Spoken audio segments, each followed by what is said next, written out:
किसान, नौजवान और महिलाओं को मोदी सरकार के बजट से क्या मिला? बिहार को 26,000 करोड़ का फंड सिर्फ एक्सप्रेसवे के लिए मिला, पर उत्तर प्रदेश समेत बाकी राज्यों को क्या मिला? विशेष राज्य का दर्जा मांग रहे आंध्र प्रदेश को मोदी सरकार के बजट से क्या क्या मिला, जिससे पूरा विपक्ष परेशान हो उठा? एक एक कर पूरी बात विस्तार से बताने जा रहे हैं दोस्तों, और समझिए सरल भाषा में कि आखिर इस बजट से आम लोगों की जिंदगी पे क्या प्रभाव पड़ेगा।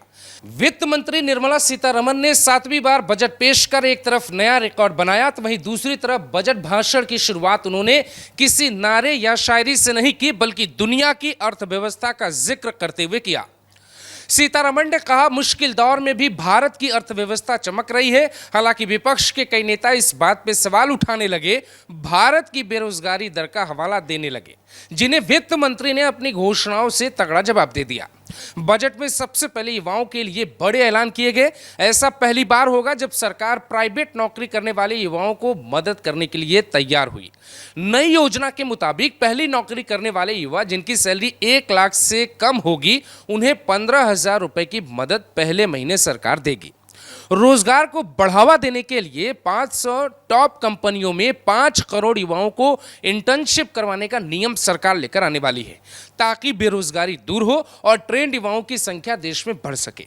रोजगारों और कौशल प्रशिक्षण से जुड़ी योजनाओं के लिए 2,000 करोड़ रुपए का बजट अलग से रखा गया है।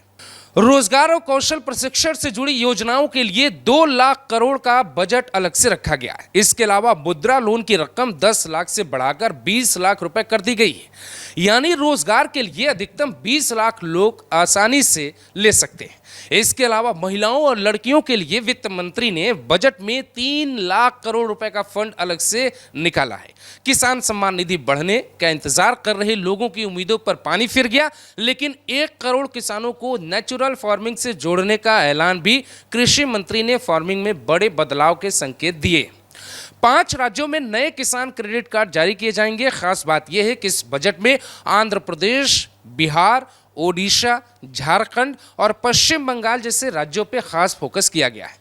वाराणसी में जैसे काशी विश्वनाथ कॉरिडोर बना, वैसे ही बिहार के गया में महाबोधि और विष्णुपद कॉरिडोर बनेगा।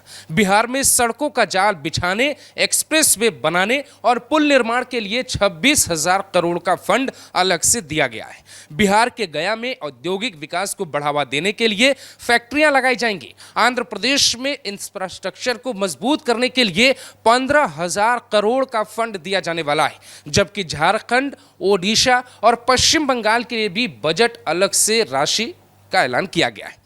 यानी इस बजट में हर वर्ग को साधने की कोशिश मोदी सरकार की तरफ से की गई है। आदिवासी वर्ग को आगे बढ़ाने के लिए उन्नत ग्राम अभियान शुरू किया गया है। इसके अलावा कैंसर के इलाज के लिए इस्तेमाल होने वाली 3 दवाओं को बेसिक कस्टम ड्यूटी से छूट दी जाएगी। सोने और चांदी पे 6% कस्टम ड्यूटी घटाए जाने से कई लोगों ने राहत की सांस ली है।